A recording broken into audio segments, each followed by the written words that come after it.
Bonjour et bienvenue pour cette nouvelle session du B2B Summit dédié à l'ABM, l'Account Based Marketing. On va répondre à cette double question.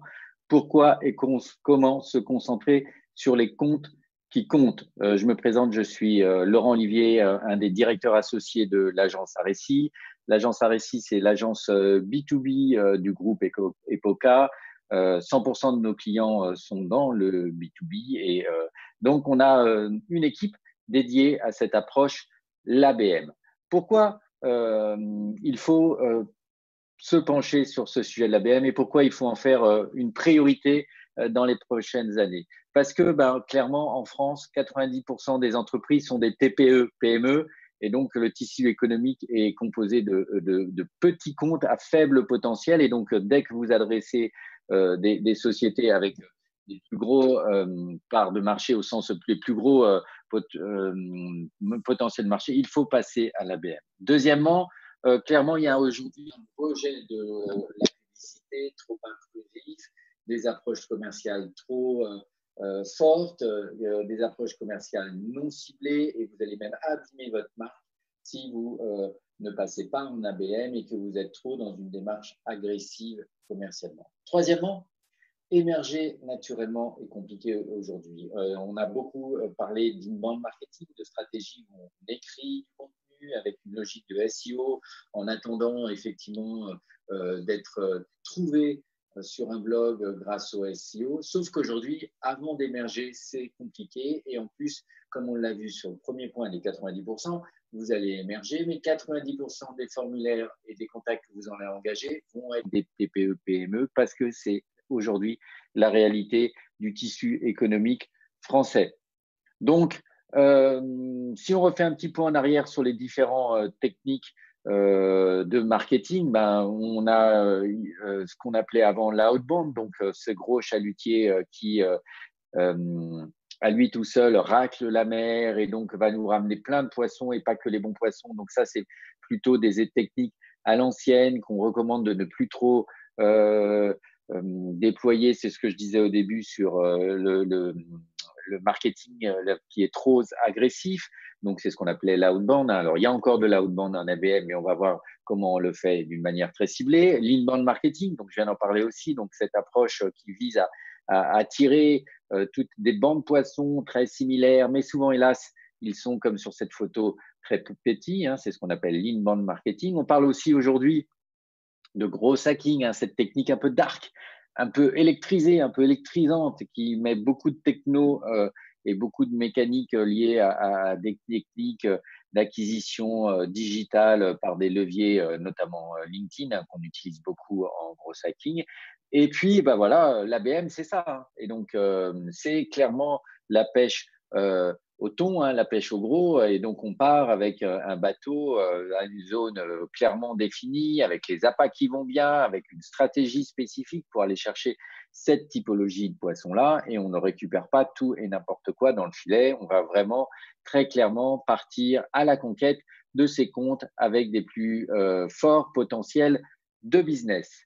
C'est ça, l'account-based marketing. Alors, j'en ai parlé, j'en ai dit un mot, on parlait beaucoup avant d'ABM, donc on peut à la fois opposer ces deux stratégies, mais on peut aussi surtout dire qu'elles sont complémentaires. Et en fait, elles se ressemblent beaucoup sur plein d'éléments, sauf qu'on les prend d'une manière inversée. Donc, si on fait un peu de théorie, à gauche, vous connaissez la pyramide de l'inbound marketing qu'on a souvent présentée. Donc, on va rédiger du contenu, on va faire le SEO qui va bien autour de ce contenu et on va tout simplement attirer des contacts grâce au SEO qui vont chercher quelque chose sur le web et vos articles, grâce à la réponse et grâce à la légitimité de votre site web, va être identifié dans Google Search et donc les gens vont lire vos articles et ils vont convertir par les différents e-books que vous leur allez leur proposer à fur et à mesure de leur lecture.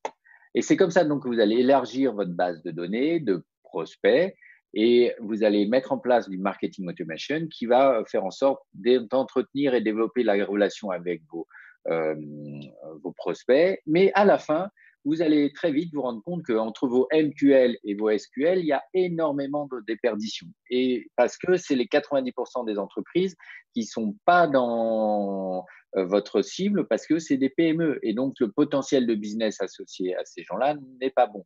Ou alors, c'est des étudiants, des concurrents. Voilà, c'est tous ces gens qui surveillent sur le web et qui vont aussi, grâce au SEO, vous trouver, remplir des formulaires, mais qui ne sont pas pertinents par rapport à votre business.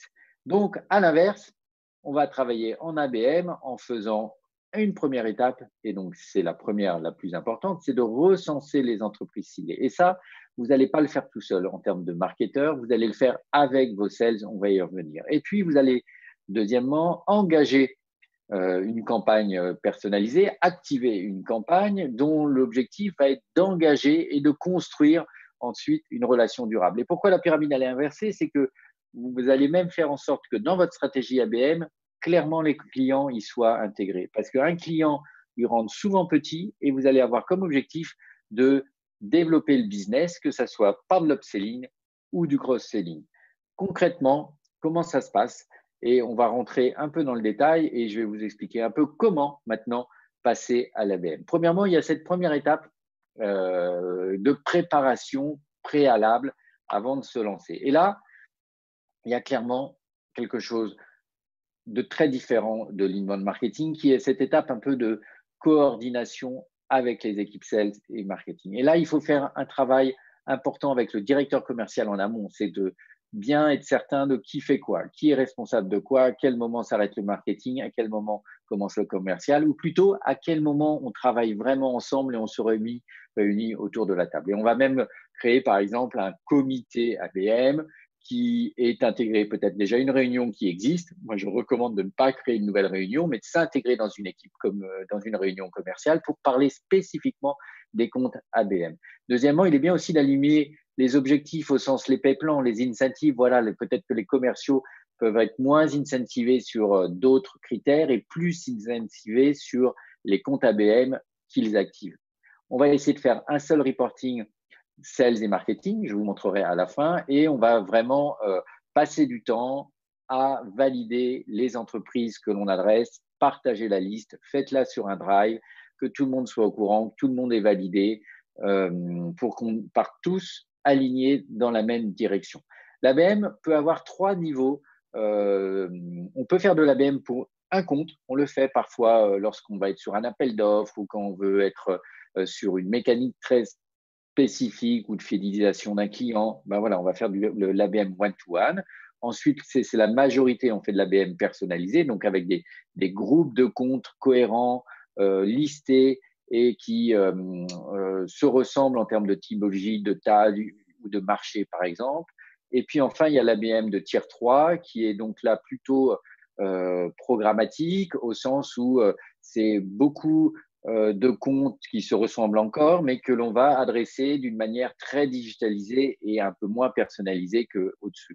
Enfin, voilà donc 4 typologies un peu d'objectifs associés à ces comptes. Ben, soit vous voulez, et en bas à droite, développer des comptes que vous avez déjà, c'est du upsell et du cross-selling. Soit vous voulez aller chercher des lookalikes.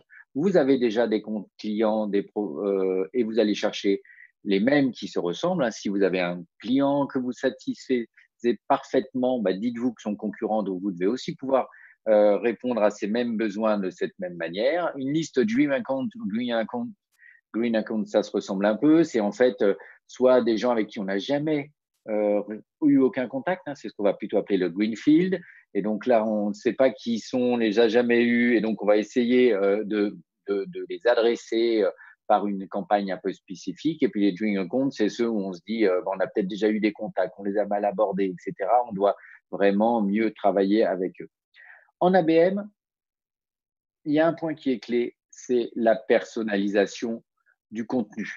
Et donc, c'est vraiment ce qui fait la différence entre l'inbound et l'ABM. Même si l'inbound, on va personnaliser plutôt par le persona, en ABM, on va personnaliser aux typologies d'entreprise qu'on a définies préalablement, donc qui sont les fameux ICP, pour vous dire Ideal Customer Profile. Moi, je recommande souvent d'utiliser le mot compagnie pour vraiment faire comprendre qu'on ne vise pas personne, mais on vise vraiment une entreprise. Et donc, il faut personnaliser le contenu par rapport à ces cibles, à ces entreprises. Alors là, vous allez vite me dire, mais oui, mais moi, je n'ai pas les moyens de faire autant de contenu que j'ai d'entreprises cibles.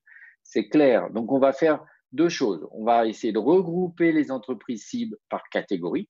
Hein, et donc, on peut peut-être faire par ces fameux groupes qu'on a vus avant d'entreprises qui se ressemblent, qui sont sur les mêmes marchés ou qui ont les mêmes problématiques. Et on va, deuxièmement, non pas personnaliser les documents à 100%, mais on va commencer par la porte d'entrée, par le premier contact qu'on va avoir avec ces cibles, pour pouvoir tout de suite faire en sorte qu'elles se disent oui, bah, ce n'est pas un contenu générique, c'est un contenu pour moi, ou en tout cas, ils ont compris mes peines, ils ont compris mes problèmes, ils ont une réponse, ils sont légitimes que je les écoute parce qu'ils ne viennent pas me vendre quelque chose, ils viennent répondre à un de mes problèmes. Donc, commencer par personnaliser, par exemple, les vignettes sociales. C'est le plus simple à faire. On fait des groupes de sociétés qui se ressemblent et faites en sorte que la vignette, elle soit avec le bon visuel qui va bien par rapport au marché. Posez la bonne question sur la couverture de votre document. Personnalisez l'édito au marché, par exemple. Mettez des chiffres clés personnalisés au marché. Faites un édito personnalisé au marché. Voilà, donc vous allez d'un seul coup de votre document master en réaliser des déclinaisons qui vont être de plus personnalisées possible. Quand je dis le plus, c'est par rapport à l'effort que ça vous demande en termes d'énergie, de temps et d'investissement financier. Alors attention néanmoins effectivement de ne pas être trop déceptif, de ne pas avoir une vignette qui est hyper personnalisée et puis derrière avoir un document qui est très très très très générique parce que là vous allez risquer de faire l'effet inverse avec une surpromesse par rapport à la personnalisation. Voilà quelques exemples qu'on va regarder ici après. Donc par exemple c'est ce qu'on a fait ici pour Alcatel-Lucent qui est donc un acteur, je dirais, des communications digitalisées des entreprises. Et donc ici, c'était pour vendre une solution qui s'appelle Rainbow, qui est une solution pour dialoguer et téléphoner, qui est un standard téléphonique nouvelle génération, je dirais. Et donc là, on a pris le parti pris de ne pas mettre de photos pour cibler les professionnels de la santé d'hommes ou de femmes en blouse blanche. Pour l'éducation, de ne pas mettre de professeurs dans une classe ou l'hôtellerie de ne pas montrer un groom. On a pris le parti de se dire, on va travailler les insights et on va en faire le cœur de notre promesse. Et donc, à la place de la zone qui est habituellement réservée pour un visuel dans LinkedIn, on a mis un insight. Et cet insight, certes, il commence par Rainbow, mais il va surtout dire à quel point Rainbow répond à un problème concret. Et c'est comme ça qu'on a réussi à tirer les cibles. Parce que dans votre LinkedIn, vous voyez déjà, vous êtes un professionnel de santé, par le ciblage LinkedIn, vous voyez beaucoup de campagnes qui vous ciblent en mettant un professionnel en couche blanche. Là, on a pris contre-pied, premièrement. Et deuxièmement, on a fait ce travail d'insight avec les chefs de produits pour vraiment se dire, oui, dans les professionnels de santé, ils ont ça comme problème et nous, on peut répondre de cette manière-là, ce qui fait qu'on a créé plus d'engagement parce qu'on était moins dans une démarche un peu générique de communication, mais on était vraiment dans une démarche spécifique, personnalisée d'engagement. Un autre exemple ici pour l'Extenso, où on a personnalisé les visuels par rapport aux cibles. Là, par exemple, c'est un truc tout simple. Mettre entreprise, études ou cabinet, ça change tout parce que vous êtes un juriste, c'est une entreprise, vous êtes un cabinet d'avocat, c'est donc un cabinet, ou vous êtes un notaire, c'est une étude. Et ce changement de mot, il est important dans la perception que va avoir la cible, de la manière dont vous l'adressez. Autre exemple ici, donc tous les carousels, c'est ce qu'on a fait pour 3M, où les carousels sont personnalisés par rapport aux cibles. Là encore, la mécanique visuelle est la même, mais c'est le message et la personnalisation de l'insight qui va faire que ça change tout. Des casques que vous utilisez pour les chantiers ou des casques que vous utilisez en forêt quand vous êtes, par exemple, l'Office national des forêts. Et si vous voulez aller plus loin, vous pouvez même éventuellement cibler une seule entreprise, donc le fameux ABMN one-to-one, en créant une vignette spécifique par entreprise. Donc, dans l'exemple que vous voyez, la vignette avec le logo Auchan, elle ciblait tous les collaborateurs d'Auchan. Alors, pas tous exactement. Après, vous refaites une segmentation parce que quand il y a plus de 10 000 collaborateurs, vous pouvez refaire une segmentation dans LinkedIn.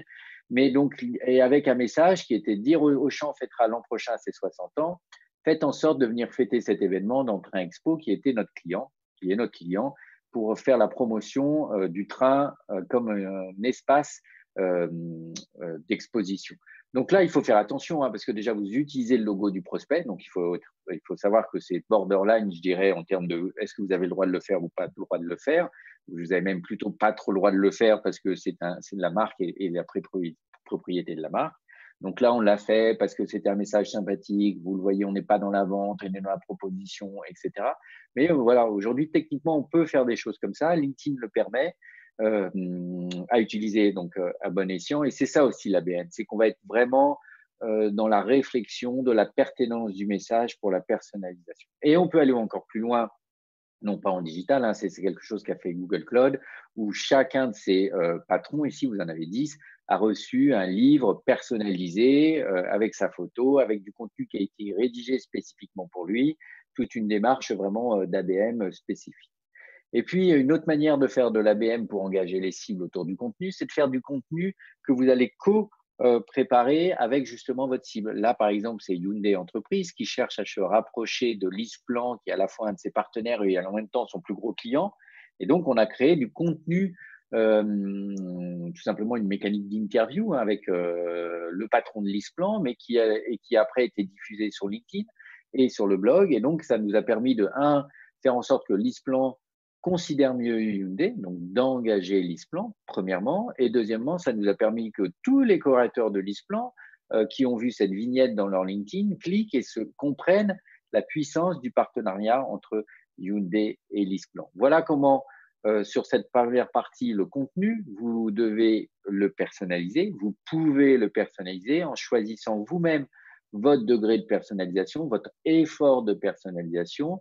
Et ça, vous le choisissez en fonction de vos moyens, vos temps, voire je dirais la pertinence, parce qu'il ne faut pas partir à faire de personnalisation, pour juste faire de la personnalisation. Deuxième partie, l'activation. Donc clairement, vous avez préparé votre liste de comptes, vous êtes mis d'accord avec les sales, vous avez préparé vos contenus, va maintenant falloir les diffuser. Et donc c'est cette partie que l'on va traiter maintenant, l'activation. Donc LinkedIn est toujours au cœur des mécaniques, notamment par la puissance de ces mécaniques de ciblage. Vous avez un chiffre à retenir aujourd'hui, c'est 300.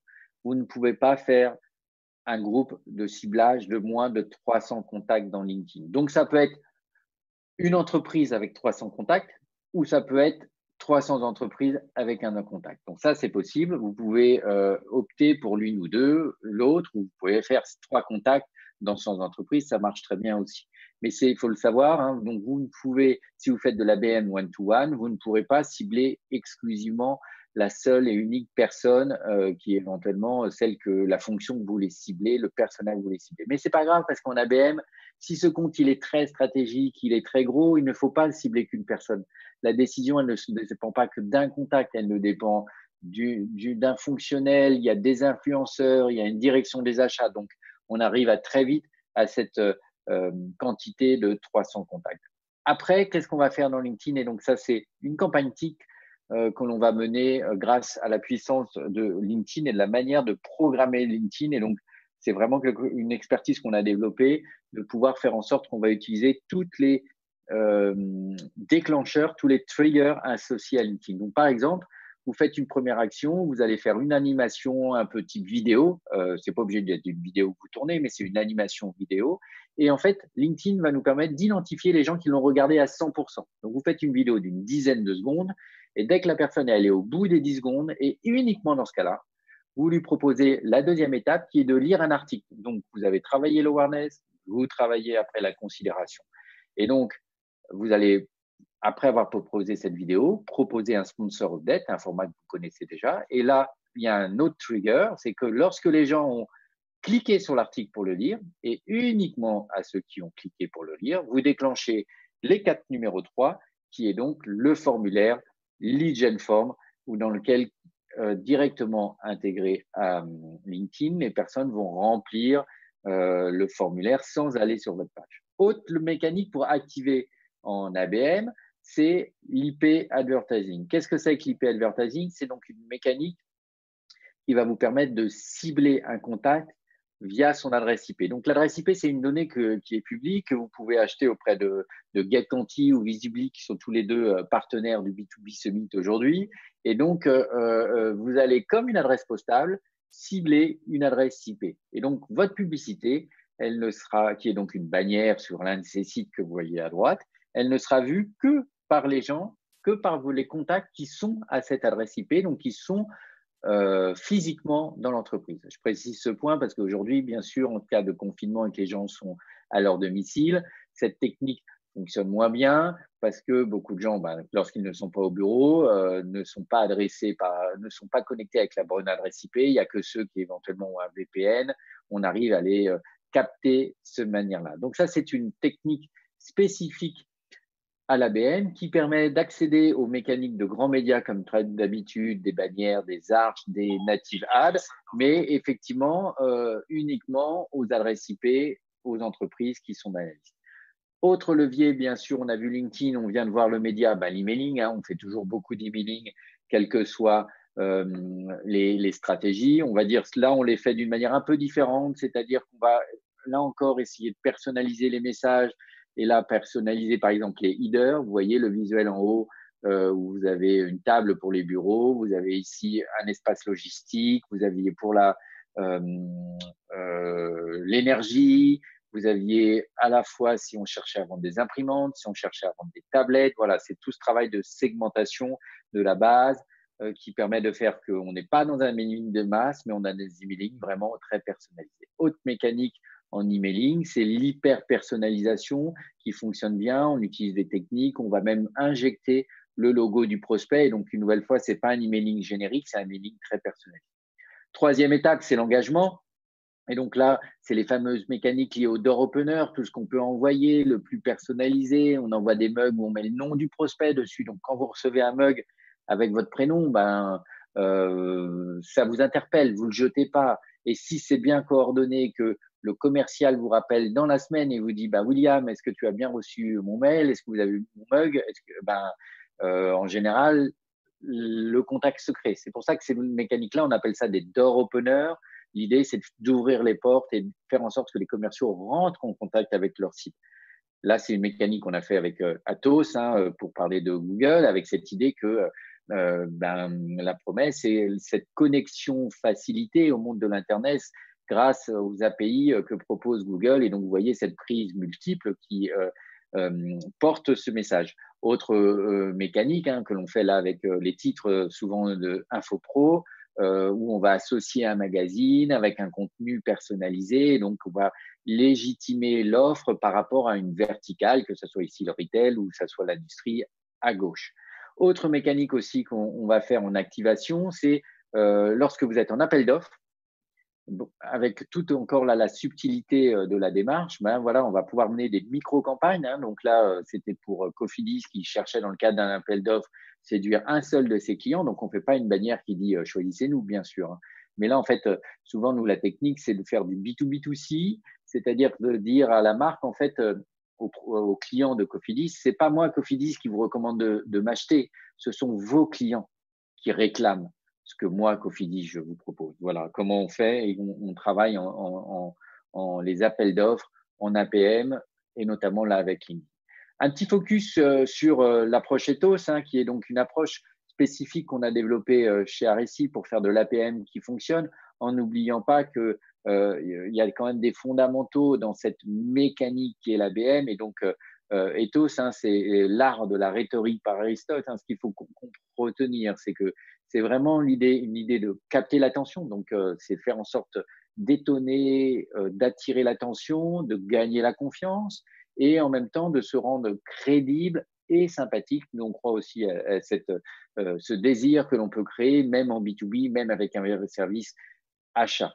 Et donc, voilà, la méthode Ethos, c'est 5 lettres, 5 éléments fondamentaux qu'on recommande de suivre. C'est étonner, tracer, avoir une dimension humaine ongoing et avec la solidarité. Donc, travailler les créas, nous, on y croit, on fait attention à la démarche créative, travailler cet étonnement qui va être peu de l'humour, du sourire, de l'émotion. T, c'est la trace. Et donc là, il y a vraiment une mécanique aussi nouvelle à mettre en place autour du reporting. Oui, on va être moins dans la quantité, on va être plus dans la qualité. on travaille avec cette pyramide qui est une forme de sablier où on va d'abord en haut identifier le nombre de comptes que l'on vise et puis à fur et à mesure rentrer dans les détails pour aller jusqu'en bas dans les 180 comptes, combien de personnes individuellement on a engagées et à quel stade elles sont dans la logique de rentrée de suspect à client. Et donc ça aussi, recos et propositions et tips, faites quelque chose de simple pour démarrer. Commencez sur quelques chiffres que vous pouvez obtenir facilement, que vous n'avez pas besoin de demander à 50 personnes et faites en sorte de partager ces chiffres avec les sales. Et même, deuxième tips, si vous pouvez y rajouter une dimension business, c'est mieux. Et donc, c'est par exemple ici l'exemple d'une scorecard qu'on utilise facilement.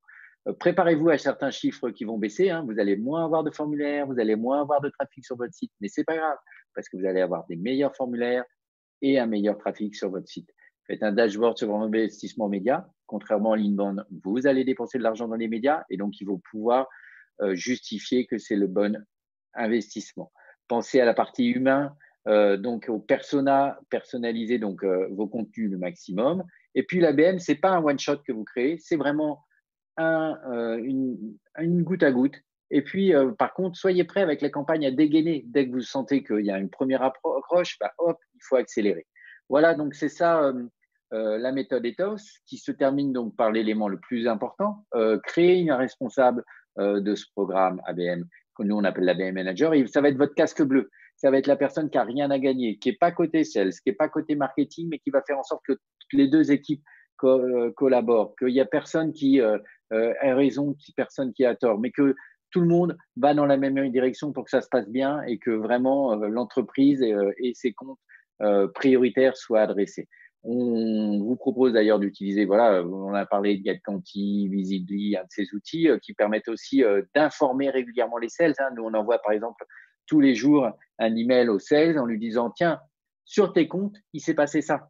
Et donc ça, GetQuanti ou Visibly le fait très bien et envoie tous les matins un email avec, tiens, sur tes comptes, ici vous voyez, je sais pas, sur Latitude Extrême, ils sont venus hier, ils ont fait ça, ils ont tel niveau de scoring. Et donc ça permet clairement de prouver la contribution du marketing à la démarche. Et si on se lançait, voilà, nous, l'exemple d'une campagne type que l'on propose, hein, qui vise par exemple 100 comptes, avec 10 fonctions, on dit faites attention d'avoir le bon fichier RGPD. Nomination était avec nous aujourd'hui aussi sur le B2B Summit. Faites les étapes LinkedIn comme je vous l'ai proposé, lancez des push emails, et puis aller jusqu'à essayer de créer le contact, hein, soit en digital, soit en présentiel. Et c'est ça qui va faire, associé à la pyramide ABM, qui est donc l'élément important de reporting, vous allez réussir à faire l'ABM. Voilà, c'est terminé. J'ai, avec mon ami Gabriel Shapiro, rédigé tout ça dans un livre que vous pouvez commander sur inbound-abm.com. Et dans le cadre du B2B Summit 2020, on vous offre 5 livres. Notez le code B2B 2020. Dès maintenant, le site est ouvert et le code est activé. Et donc, vous pouvez aller récupérer 5 livres gratuits. Merci à tous et au plaisir. Mon nom, Laurent Olivier, l'agence Aréci. Merci.